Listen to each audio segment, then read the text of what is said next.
एक common problem जो कि हम कहें कि हर तीसरे इंडियन में है, ये प्रॉब्लम लाइफ में कभी ना कभी जरूर परेशान करती है, वो है रिफ्लक्स डिसऑर्डर, जिसको गैस्ट्रोएसोफेजियल रिफ्लक्स डिसऑर्डर भी कहते हैं। क्या है रिफ्लक्स? एसिड का इसोफेगस, आमाशय से इसोफेगस में आकर के जलन पैदा करना और खट्टी डकारें आना, ये है रिफ्लक्स। अब मन में हमेशा एक सवाल आता है, पेशेंट्स आके पूछते हैं कि डॉक्टर साहब रिफ्लक्स तो बड़े लंबे समय से हो रहा है, कोई ऐसी बात तो नहीं है, क्यों हम रिफ्लक्स को लेकर के इतना अलर्ट हो, क्या हमको इसका इलाज करना चाहिए? तो हम हमेशा कहते हैं कि रिफ्लक्स खराब डिसऑर्डर है। रिफ्लक्स एक सिम्टम है जो आपको वार्निंग दे रहा होता है कि आपके आमाशय के एसिडिक कंटेंट, कहना चाहिए कि पीएच लो वाला पदार्थ, एसिडिक पदार्थ आपकी मुलायम आहार नली को बार बार छूता है, रिफ्लक्स डिसऑर्डर पैदा करता है। धीरे धीरे रिफ्लक्स डिसऑर्डर्स उस एरिया की म्यूकोसा, उस एरिया की मुलायम म्यूकोसा को नुकसान पहुंचाना चालू करते हैं और धीरे धीरे ये नुकसान ग्रेड ए बी सी से होते होते डी में जाते हैं और अल्टीमेटली बैरेट्स इसोफेगस की तरफ चलना चालू करते हैं।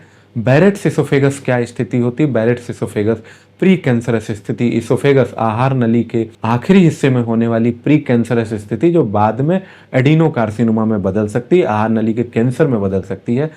इस रिफ्लक्स की प्रॉब्लम को समय रहते परहेज से, यानी कि खाने को जल्दी खा करके, खाने को कम ऑयली खा करके, खाने और लेटने के बीच में लंबी ड्यूरेशन को मेंटेन करके, अल्कोहल और स्मोकिंग के बचाव को करके, प्लस ट्रीटमेंट के साथ में रिफ्लक्स को पूरी तरीके से ट्रीट करें, जिससे कि आगे बैरेट्स जैसी प्री कैंसरस और इसोफेगस के कैंसरस जैसी स्थितियां ना बने। और क्या नुकसान कर सकता है? खाना घोटने में दिक्कत, यानी दर्द, ओडाइनोफेजिया स्टार्ट होता है। ये भी बड़ी क्रिटिकल सिचुएशन होती है, आदमी खाना तक नहीं खा सकता है और धीरे धीरे उसका वजन घटना चालू हो जाता है। रिफ्लक्स धीरे धीरे अल्सर करके वहां से ब्लीडिंग कराने की टेंडेंसी पैदा कर सकता है। लंबे समय तक चलते रिफ्लक्स और क्या करा सकते हैं हम कहें तो, आपके इसोफेगस में बार बार अल्सर यानी घाव हुआ, सूखा, फिर घाव हुआ, फिर सूखा, करते करते वो स्ट्रिक्चर, रुकावट, यानी इतना अगर आपका इसोफेगस का ल्यूमेन है तो धीरे धीरे संकुचित होकर इसोफेगस की ल्यूमेन छोटी पड़ जाती है और उससे खाना घोटना, खाने को उसके थ्रू पार कराना मुश्किल होता है।